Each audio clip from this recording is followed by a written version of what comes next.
Washington Journal continues. Ta-Nehisi Coates of the Atlantic. How do you define reparations? Well, in the piece we define it as America coming to grips with its own history and taking into account all the consequences of that history fully, even the bad part and the good part. What does that mean? Well, in this case, in the case of African Americans, it means that accepting that the relationship between American government, American society, and African Americans has, for most of our history, not been a particularly positive one. And the fact that we decided, about 50 years ago, that we would have some policies in which we would stop doing some of the negative things that we had been doing does not make the consequences of the past go away, and they have to be directly addressed. And when you say directly addressed, you mean money? Yes, I do mean money, among other things. Among other things, I don't mean just, literally mailing out a check right now. That will not suffice. That will not be reparations. I don't mean a payoff. I don't mean hush money. I don't mean money given so that we never have to talk about this again. I mean an entire process, and money is part of that process. Yes, indeed. Reparations, by which I mean the full acceptance of our collective biography and its consequences, is the price we must pay to see ourselves squarely. Yes, that's it. That's exactly it. And I think that, involves, as I said, money is a part of that. One of the things that we try to establish in the piece is this, the way people traditionally think about the African American community's relationship with the state is one in which we have segregation. We have no colored-only signs. We have colored-only water fountains. We have, the lunch table analysis, which says white people want to sit over here, black people want to sit over here. And the way I tried to redefine it in the piece is it's not that simple. It's a matter of wealth being extracted out of one community in order to benefit another community. And that's basically been the lion's share of American history in terms of its relationship to African Americans. Now, Ta-Nehisi Coates, you've also indicated in your piece about 16,000 words in this cover story, and if you want to read it, it's at the Atlantic.com, and you can read it online. You've also indicated that federal policy has been discriminatory. I just want to read a couple of examples here. The politics of racial evasion are seductive, but the record is mixed. Aid to families with dependent children was originally written largely to exclude blacks. Yet by the 1990s, it was perceived as a giveaway to blacks. Right. And this is, one of the things, whenever you have a conversation about reparations, people think, that we're just talking about slavery, that we can end right there.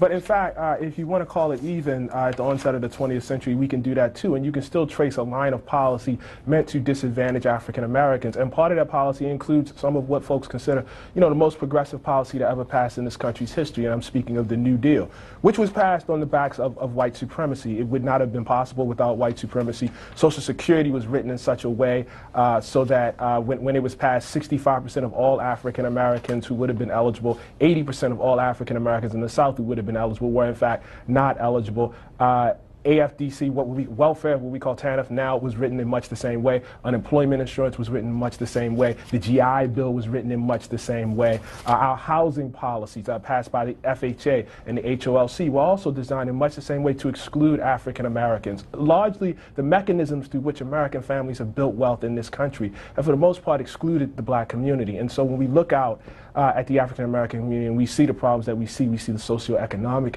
indicators that we see, it's not a mystery at all. It's explainable. The New Jim Crow, you write, and you're quoting Ira Katznelson, a history and political science professor at Columbia, was the one collaborator America's democracy could not do without. That's exactly right. That's exactly right. And Professor Katznelson is talking about a period where people believe democracy is in doubt. The onset of World War II, we see fascism rising in Europe, and there's great fear. His book is called Fear Itself. There's a great fear in this country. And as this country prepared to pass policies to deal with this new era, it had to deal with a broad swath of this country whose highest priority was the maintenance of white supremacy. And I don't want to, as I say that, I don't want to exempt, those of us who are in the North, too. In fact, this piece, for the most part, focuses on Chicago. So I don't want to make it sound like it was just a Southern problem. But the fact of the matter is the South, the Democratic South, the solid South, as they called it at the time, its highest priority was white supremacy. And they were not going to pass any sort of New Deal legislation, any sort of social legislation that compromised that. And we're going to get into Chicago in just a minute. I want to get some of these other facts or the writings on the table first. And you said this, and you said it quickly. I just want to read it straight from your piece so people hear it. The omnibus programs passed under the Social Security Act in 1935 were crafted in such a way as to protect the Southern way of life. Old age insurance, Social Security proper, and unemployment insurance excluded farm workers and domestics, jobs heavily occupied by blacks. When President Roosevelt signed Social Security into law in 1935, 65% of African Americans nationally and between 70 to 80% in the South were ineligible. The NAACP protested, calling the new American safety net a sieve with holes just big enough for the majority of Negroes to fall through. Yes, that's exactly it. And so when I talk about reparation, I mean, it sounds like a really wordy thing to come to terms with our collective bargaining, but that's what I'm talking about. I mean, we're talking about, you know, policies that everyone is proud of. Everybody's proud of, you know, Social Security. Everybody's proud of the GI Bill. Well, I mean, the flip side of that is to come to terms with the fact that some portion of our population was cut out of all of that, and to ask ourselves, what's the result of that? What are the consequences? It doesn't, you know, just end with slavery. It wasn't like, you know, African Americans were emancipated in 1865, and then the country said, yes, okay, welcome into the country. You're free to, you know, enjoy the same rights as everything else. One of the big things we talk about in there is housing policy, redlining specifically, and redlining was not outlawed in this country until 1968. Which means they're very much living African Americans, some of which we talk about in the piece, who went through this process, you know, who were disadvantaged by American policy. Who is Clyde Ross? Mr. Clyde Ross is a 91-year-old man living on the west side of Chicago in North London. I hope he's watching today. He might well be. Mr. Clyde Ross was born in Mississippi, close to Clarksdale, home of the blues in the early 1920s, and a period, in fact, when Mississippi was actually majority African American. But the majority of people living in Mississippi at that time could not vote, had no political power, Mr. Ross's family being among them. He was not born into relative poverty. He was born, you know, his family had some means. They had some land. They had, you know, horses. They had, you know, mules. They had cows, etc., chickens. All this was taken from them, you know, on a false tax bill, and they were reduced to sharecroppers. He spent his childhood entirely in Mississippi, and the single fact of his childhood there was people taking things from him and giving them to other people. Again, you know, I just want to get back to this point of segregation and separate but equal. When you see, you know, black and white pools, when you see black and white schools, when you see a black and white university system, the thing you have to remember is that African Americans in this state, like in a state like Mississippi, were working and being taxed, asked to pledge fealty to the law, to build facilities that other people that they could not attend. So I'm being taxed for a university system that I cannot attend. I'm being taxed for schools that I can't go to, pools that I cannot visit, libraries that I cannot borrow books out of. This is a kind of systemic plunder that Mr. Ross endured for the first 18 or so years of his life. And the way it was buttressed was through violence. The senator in Mississippi at the time, whose name I'm forgetting, Theodore Bilbo, said very, very clearly, and we quote this in the piece, you know, the way to keep, and I won't use the word that he used here on C-SPAN, but the way to keep, you know, we'll say the Negro away from the voting booth was to do it the night before. You know, and he said, you know, do a lynching the night before, and that is exactly what happened. This was the world Mr. Clyde Ross came out of. He went and served his country in World War II, decided he could not return to Mississippi, went to Chicago, was able to get a job, saw that the customs were a little different, did not have to deal with the Jim Crow customs anymore. But when he went to buy a house, found that he was cut out of the greatest wealth-building opportunity in American history, and that is the big expansion in home ownership that we saw in the mid-20th century. African Americans largely in cities like Chicago and largely around the country were cut out of that process. And he ended up having to go with, you know, what we call in the story and what was called at the time, buying on contract, which is really just a particularly onerous rent-to-own scheme in which you have all the disadvantages of home ownership and none of the advantages, all the disadvantages of renting, none of the advantages. You pay somebody a payment, presumably a mortgage payment, but not really. You don't get the deed. You don't get to build equity. Should you miss one of those payments, you're kicked out of that home and they keep all of the money. Mr. Ross was one of the persistent and just the particularly strong ones who somehow managed to hold on to his house. But there are whole swaths, I mean, literally probably thousands of people, you know, who bought their homes in that way in Chicago. It's estimated that 85% of African Americans in Chicago during this period bought their homes on contract. And this period is what?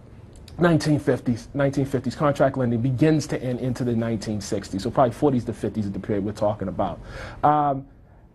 And this is plunder. I mean, and it is plunder made possible by the policy of the United States, which sought to exclude African Americans, which did not believe African Americans to be responsible homeowners.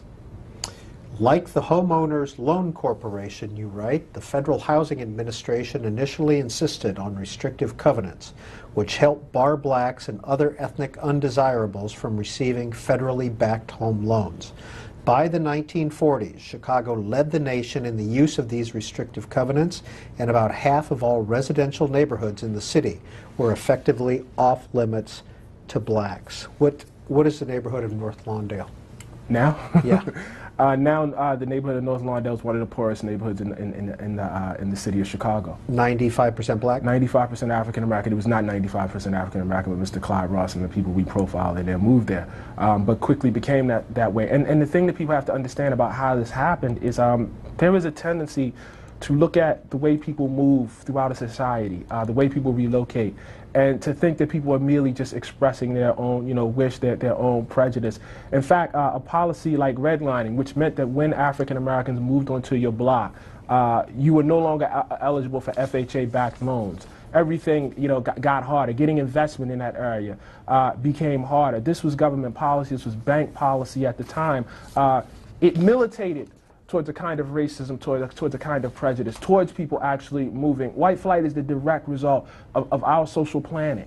It's not, an autonomous thing, a process by which, black people, white people just look down the block and say, I would rather be around my own. Well, there might be some of that.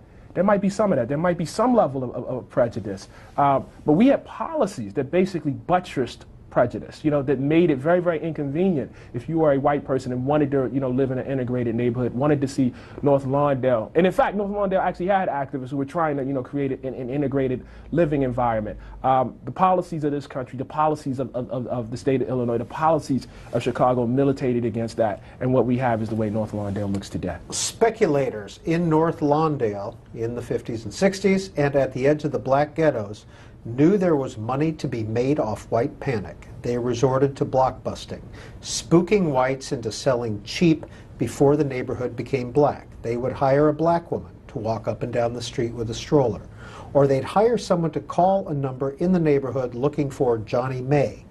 Then they'd cajole whites into selling at low prices, informing them that the more blacks who moved in, the more the value of their homes would decline, so better to sell now. Yeah, right.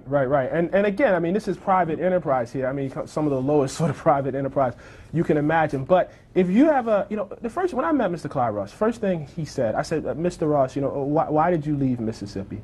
And he said to me, I was seeking the protection of the law. And I didn't understand what he meant. And as he explained it, he said, listen, we had no black judges, no black attorneys, no black police. We had no law, basically. We were outside of the law. And that's a theme that you see even running, even as he moves up to Chicago, as black folks came up to Chicago. If you have a set of programs, a set of policies, and then you exempt black people from those set of policies, and bear in mind, we're only talking about housing. We're not talking about how the criminal justice system deals. We're not talking about how the educational system was dealing with black people in Chicago at that time, how the healthcare system was dealing with black people in Chicago at that time. Just on housing. And you exempt a group of people, and you say, this is for everybody else, but not for this group over here. You can expect the predators are going to leap upon that group. They're outside of the protection of the law. Why wouldn't that happen?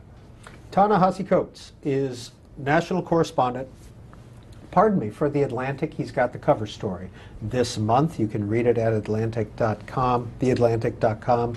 It's about reparations. There's the cover. And in that, there's some charts of Chicago as well, showing some of the redlining that was happening. The numbers are up on the screen. We'd like to get your views on what we've been reading so far. When you see the title of this, you think, okay, it's either about reparations, you're either for it or against it. Right. This goes a little deeper and a little further out.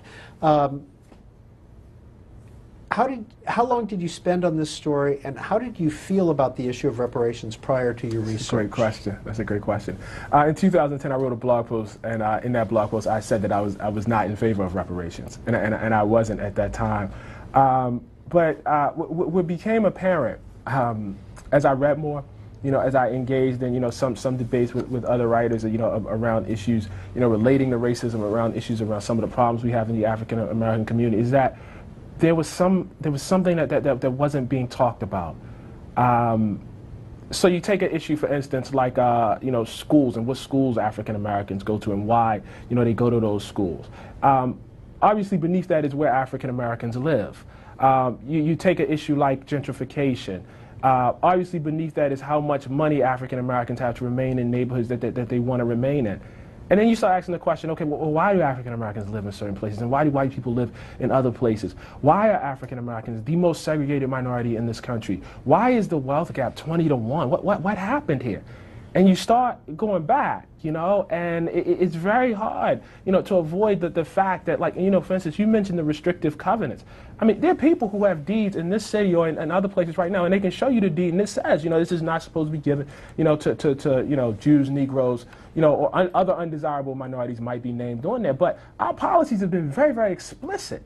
Up into the 1960s about how we were gonna regard African Americans, what policies they were gonna benefit from, what policies they weren't gonna benefit from, and so the expectation that anything should be any different when the state has effectively said we are endorsing African American failure, we are punishing African American success in this country. The idea that it would be any different, began to strike me as absurd. And so once we get to that, there becomes a discussion about, okay, so what should we do? And if you conclude, as I have, that the policy in this country has been to strip wealth out of African American communities and give it to other communities, you have to believe that some of that wealth should be returned. You talk about Wells Fargo Bank here. Mm-hmm. In 2009, half the properties in Baltimore whose owners had been granted loans by Wells Fargo between 2005 and 2008 were vacant. 71% of those properties were in predominantly black neighborhoods. Mm-hmm, mm-hmm. What's the reason for that?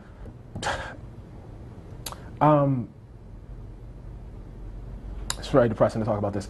I'll just say, for instance, the Wells Fargo case is right now, well, it's not right now, but it's in the immediate present in the past few years. If you go and you read the documents around the reporting, there's nothing, particularly, hard to see about what Wells Fargo was doing. They refer to their customers as mud people. They refer to the loans that they were giving to, these quote-unquote mud people as ghetto loans. It was very, very clear, as to how they regarded the people who they were offering these loans to. Wells Fargo realized that the African American community was a community in which people had traditionally, for most of our history in this country, been cut out of wealth building opportunities, and was desperate and to build some wealth. And they, as the woman who's quoted in there said, they went right after them. They went through African American churches. They went through African American public figures, who went to black people and told them, here is your opportunity to build wealth. Usually we can't trust these folks, but here's a chance for us to build something, to have something for our kids. And what they gave them was subprime loans. And a very, very important point to make here. We've looked and analyzed. We've looked at African Americans. We've compared them, for credit, relative wealth, relative income, everything that you might think that would explain this besides racism. And what we find that even after controlling for those factors, African Americans still got worse loans.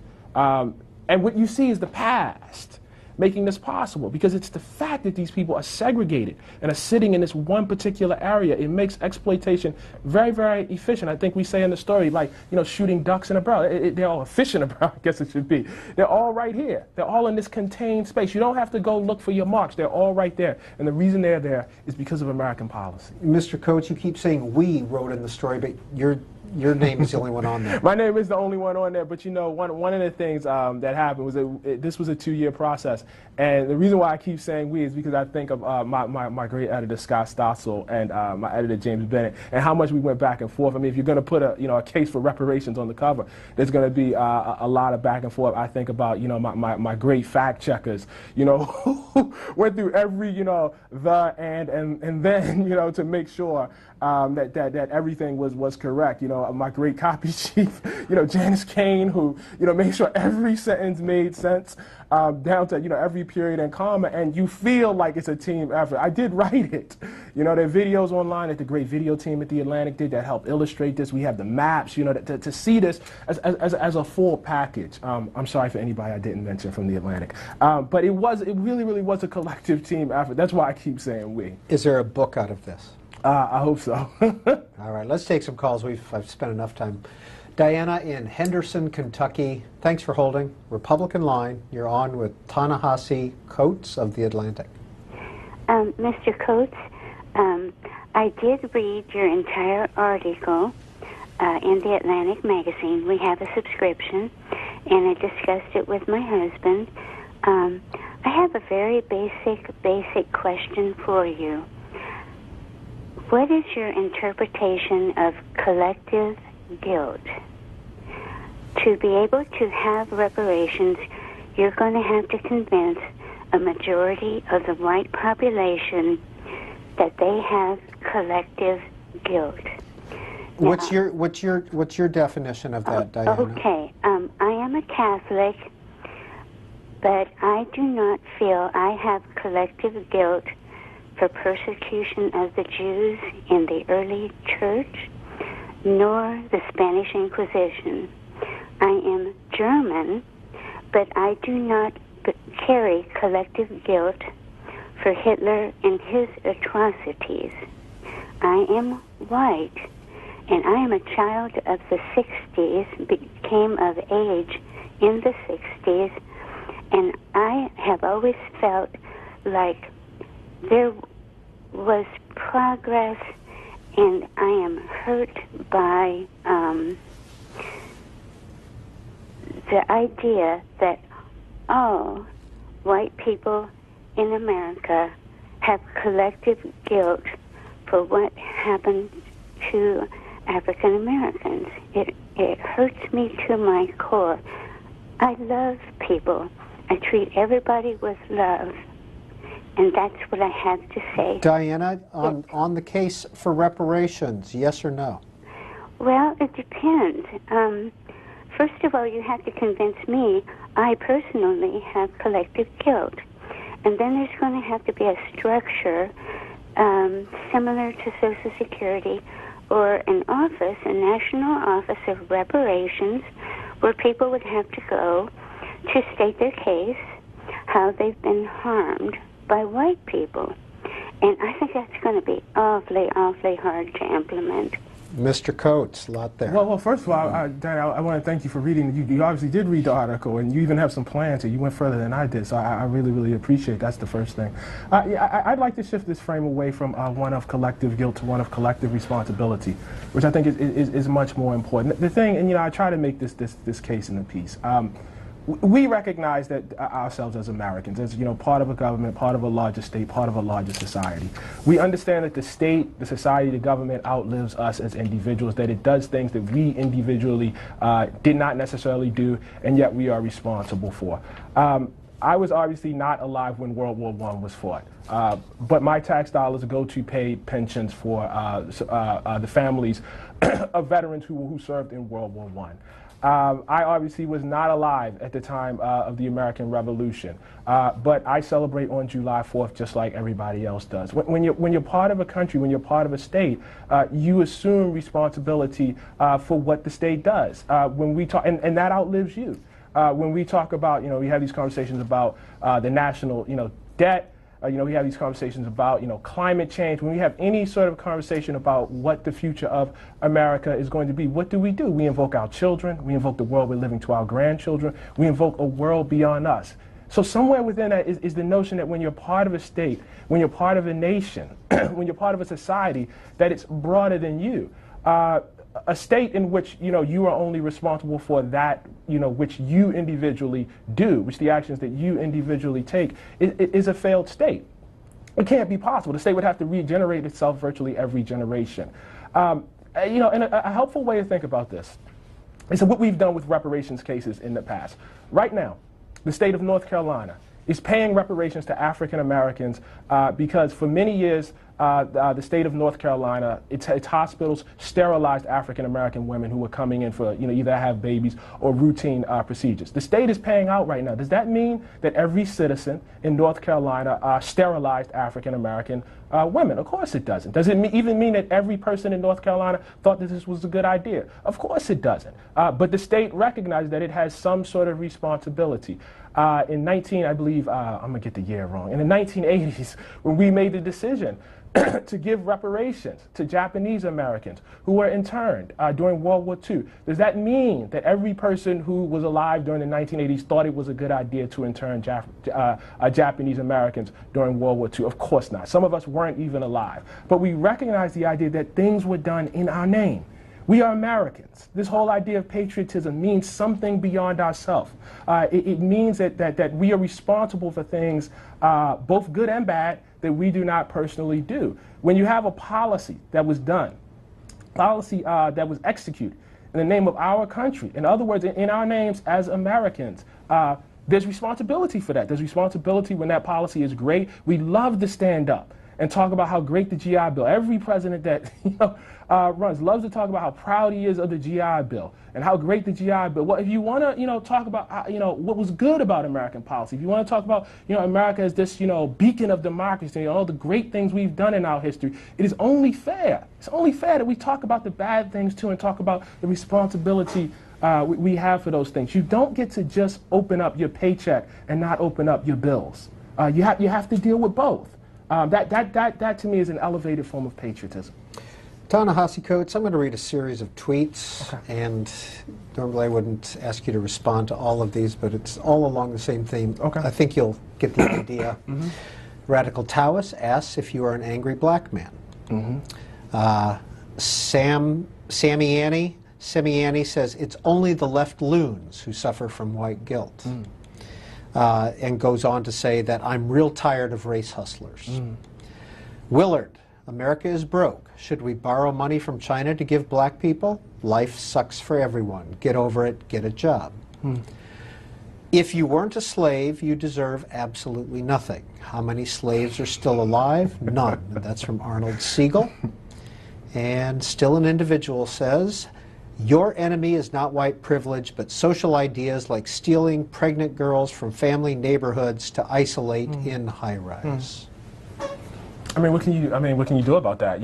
If people, want to read the article, as the last caller did, I'll gladly have a discussion with them about the article. People who want to remain in their own ignorance, there's really not much that can be done.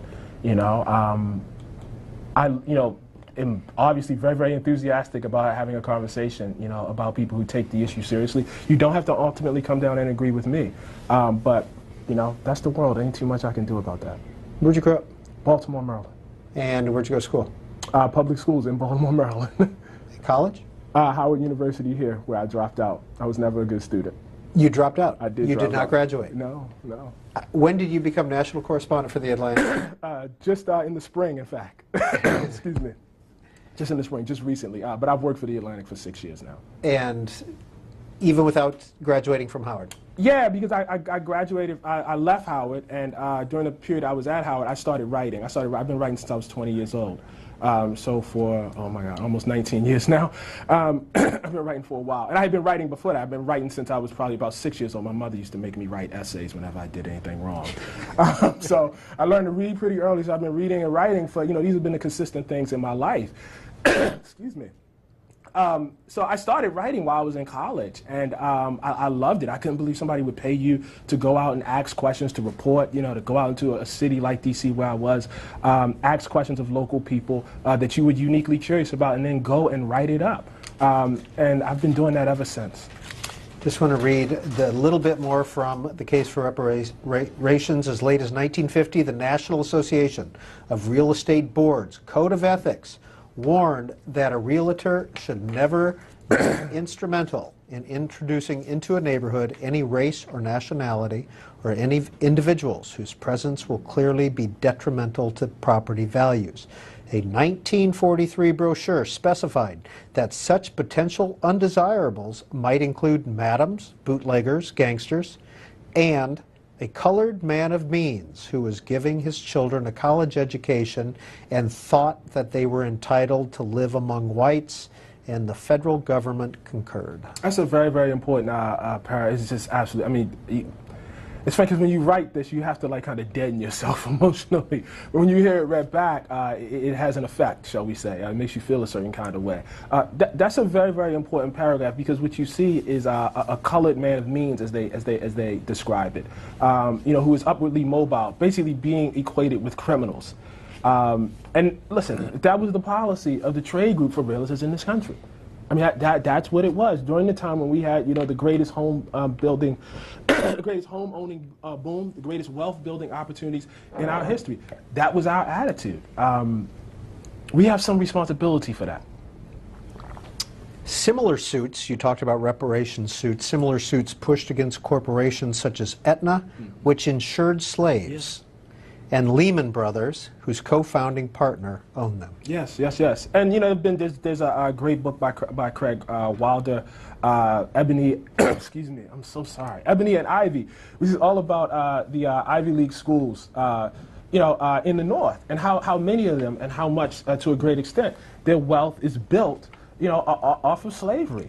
It's everywhere around us. Brown University did a magnificent report some years ago on the Brown brothers, and the extent to which Brown University, one of our leading lights, one of the great institutions, educational institutions in this world, in the world, and how much of their wealth and how much they were built off of slavery and off of slave trading. We can't get away from this. You know, we're not going to get out of this. It's one of the great forces, you know, in American life. Arguably, in fact, no, not arguably, I would say definitely, you can't really imagine America, modern America as it is, without imagining slavery and without thinking about slavery and all the things that came out of it. Tim in Beaver Falls, Pennsylvania, Democrats line, thanks for holding. You're on with Ta-Nehisi Coates of the Atlantic. Good morning, and thank you, Mr. Coates. I grew up in the Jim Crow South, and I was pretty young then, and I don't know how to explain this, because I saw it for what it was as a young boy, and you're not talking about white guilt. You're talking about justice. This is so important to me. I couldn't get on with Randall Robinson when he was on In Depth. I wanted to thank him, too. Jim Crow is so incredibly disgusting that a little child could see it. And it's just amazing to me that we haven't done anything about this. You can hear it. I'm breaking up a little bit, because I saw this in reality, and it's really disgusting.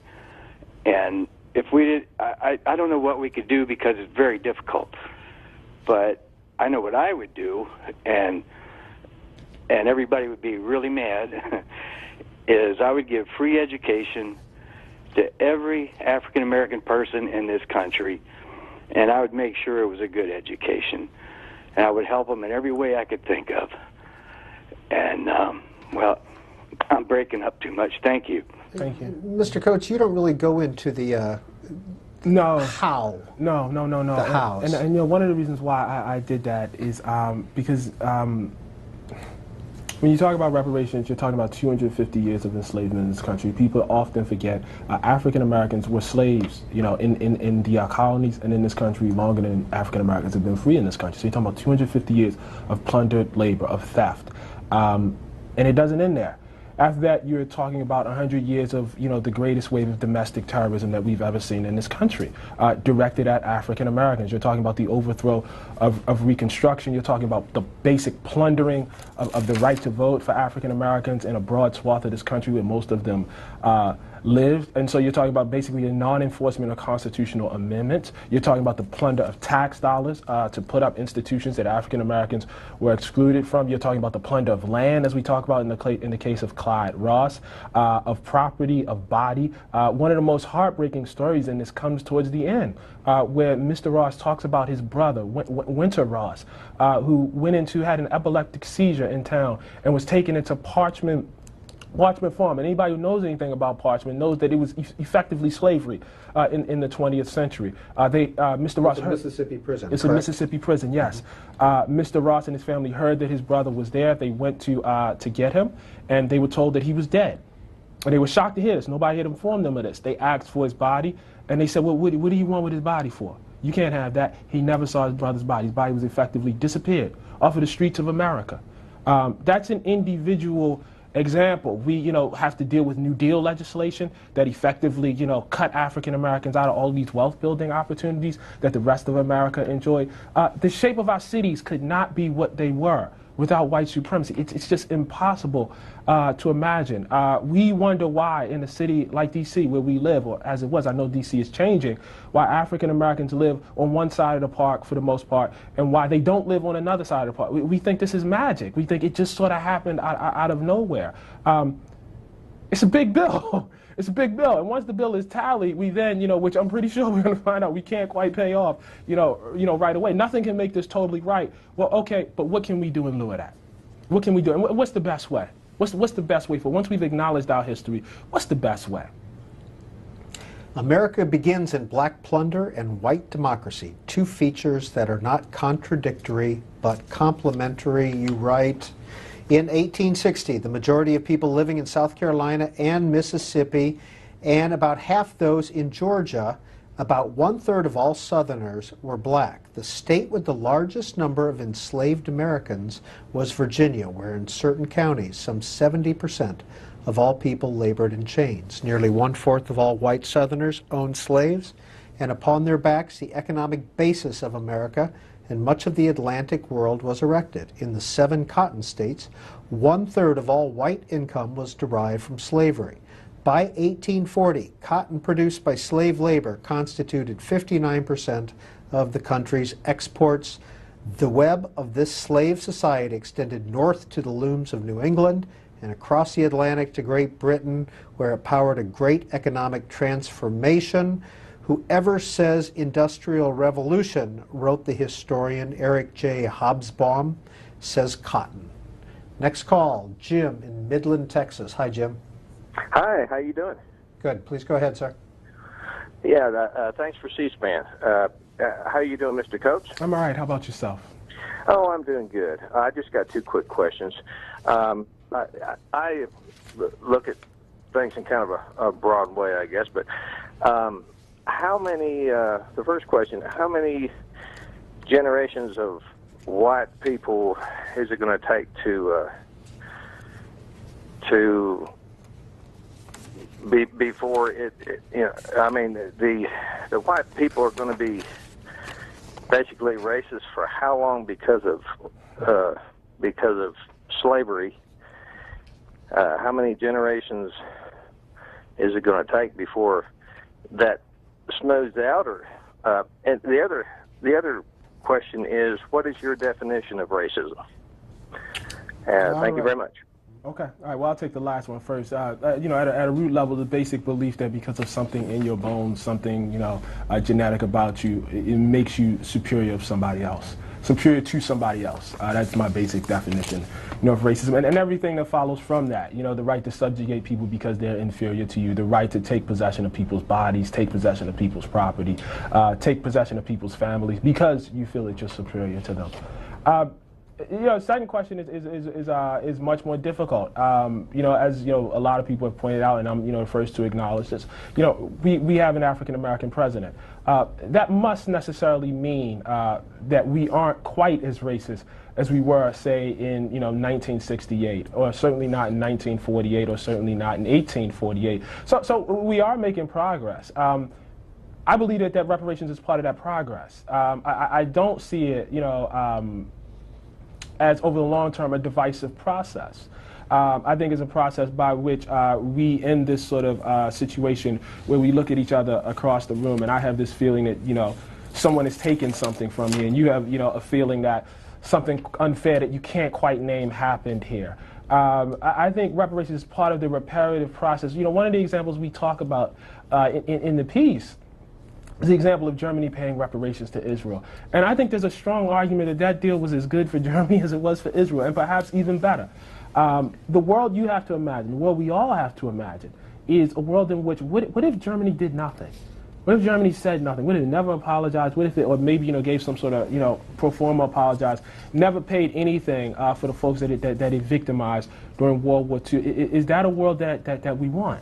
Is that a better West Germany? And then I think we can then look at ourselves and say, are we going to be better off or worse off for facing our history? Are we really worse off? What are we so afraid of? What are we scared of? What's the harm? What do we think we're going to lose by acknowledging what happened here?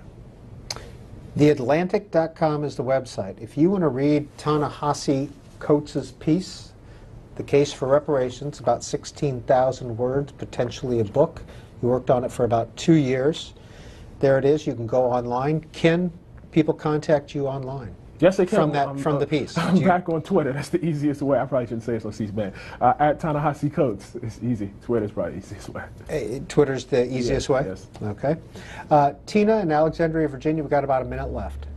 Yes. Please don't cut me off. I want your guest there to understand that white people are not responsible for slavery in this country. You have several different ethnic groups of people from Europe, that is of European descent, that, they might fall under the category of white, but you shouldn't use white as the reason why these people are guilty of slavery. You had the English, and I don't know what other group, but definitely the English. You cannot accuse Italians, you can't accuse Germans, you cannot accuse Irish, Polish. There are so many other groups of people who fall under the white category that you cannot accuse. So I think you need to correct in your book which ethnic groups are people that cause this problem. I really think you need to correct that. All right, we've got to leave it there. I encourage. Ta-Nehisi Coates, what are you working on now? This is good. Are you still responding? Yes, I'm still responding. Has there been a lot of back and forth, a lot of conversation about this piece? Yeah, there is, and that's. I think if there's anything that's healthy that's come out of this, people have viewed reparations for a long time as a radical idea that they don't need to take seriously. It is true that there have been radicals that have advocated for it, in my view, correctly, but I think the basic argument is not particularly radical at all. Ta-Nehisi Coates, national correspondent, The Atlantic, The Case for Reparations. Thank you. Thank you so much, sir. Well, coming up in just a minute, we're going to take you over to the Center for Strategic and International. Washington Journal continues. Ta-Nehisi Coates of The Atlantic. How do you define reparations? Well, in the piece we define it as America coming to grips with its own history and taking into account all the consequences of that history fully, even the bad part and the good part. What does that mean? Well, in this case, in the case of African Americans, it means that accepting that the relationship between American government, American society, and African Americans has, for most of our history, not been a particularly positive one. And the fact that we decided, about 50 years ago, that we would have some policies in which we would stop doing some of the negative things that we had been doing, does not make the consequences of the past go away, and they have to be directly addressed. And when you say directly addressed, you mean money? Yes, I do mean money, among other things. Among other things, I don't mean just, literally mailing out a check right now. That will not suffice. That will not be reparations. I don't mean a payoff. I don't mean hush money. I don't mean money given so that we never have to talk about this again. I mean an entire process, and money is part of that process. Yes, indeed. Reparations, by which I mean the full acceptance of our collective biography and its consequences, is the price we must pay to see ourselves squarely. Yes, that's it. That's exactly it. And I think that, involves, as I said, money is a part of that. One of the things that we try to establish in the piece is this, the way people traditionally think about the African-American community's relationship. Priority was white supremacy, and they were not going to pass any sort of New Deal legislation, any sort of social legislation that compromised that. And we're going to get into Chicago in just a minute. I want to get some of these other facts or writings on the table first. And you said this, and you said it quickly. I just want to read it straight from your piece so people hear it. The omnibus programs passed under the Social Security Act in 1935 were crafted in such a way as to protect the Southern way of life. Old age insurance, Social Security proper, and unemployment insurance excluded farm workers and domestics, jobs heavily occupied by blacks. When President Roosevelt signed Social Security into law in 1935, 65% of African Americans nationally and between 70 to 80% in the South were ineligible. The NAACP protested, calling the new American safety net a sieve with holes just big enough for the majority of Negroes to fall through. Yes, that's exactly it. And so when I talk about reparation, I mean, it sounds like a really wordy thing to come to terms with our collective biography, but that's what I'm talking about. I mean, we're talking about, you know, policies that everyone is proud of. Everybody's proud of, you know, Social Security. Everybody's proud of the GI Bill. Well, I mean, the flip side of that is to come to terms with the fact that some portion of our population was cut out of all of that, and to ask ourselves, what's the result of that? What are the consequences? It doesn't, you know, just end with slavery. It wasn't like, you know, African Americans who would have been eligible. 80% of all African Americans in the South who would have been eligible were in fact not eligible. AFDC, welfare, what we call TANF now, was written in much the same way. Unemployment insurance was written in much the same way. The GI Bill was written in much the same way. Our housing policies passed by the FHA and the HOLC were also designed in much the same way to exclude African Americans. Largely, the mechanisms through which American families have built wealth in this country have for the most part excluded the black community. And so when we look out at the African American community and we see the problems that we see the socioeconomic indicators that we see, it's not a mystery at all. It's explainable. The new Jim Crow, you write, and you're quoting Ira Katznelson, a history and political science professor at Columbia, was the one collaborator America's democracy could not do without. That's exactly right. That's exactly right. And Professor Katznelson is talking about a period where people believe democracy is in doubt. The onset of World War II, we see, you know, fascism rising in Europe, and there's great fear. His book is called Fear Itself. There's great fear in this country. And as you know, this country prepared to pass policies to deal with this new era, it had to deal with a broad swath of this country whose highest priority was the maintenance of white supremacy.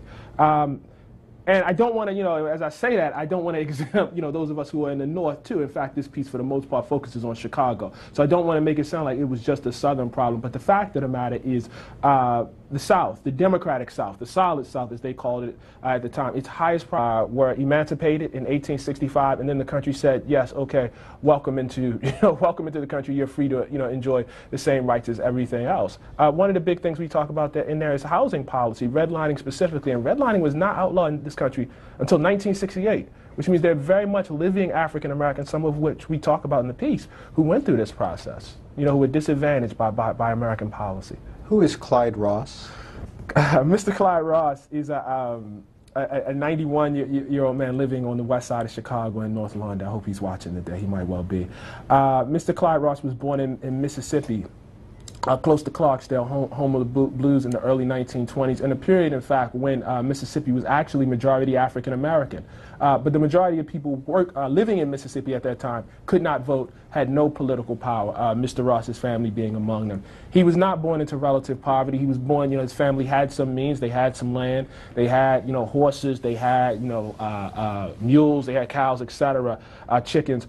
All this was taken from them, you know, on a false tax bill, and they were reduced to sharecroppers. He spent his childhood entirely in Mississippi, and the single fact of his childhood there was people taking things from him and giving them to other people. Again, you know, I just want to get back to this point of segregation and separate but equal. When you see, you know, black and white pools, when you see black and white schools, when you see a black and white university system, the thing you have to remember is that African Americans in this state, like in a state like Mississippi, with the state, is one in which we have segregation. We have no colored-only signs. We have colored-only water fountains. We have, you know, the lunch table analysis, which says white people want to sit over here, black people want to sit over here. And the way I tried to redefine it in the pieces is not that simple. It's a matter of wealth being extracted out of one community in order to benefit another community. And that's basically been the lion's share of American history in terms of its relationship to African Americans. Now, Ta-Nehisi Coates, you've also indicated in your piece about 16,000 words in this cover story, and if you want to read it, it's at the Atlantic.com, and you can read it online.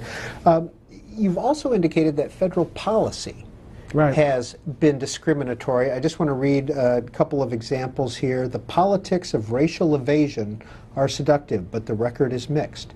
Aid to families with dependent children was originally written largely to exclude blacks.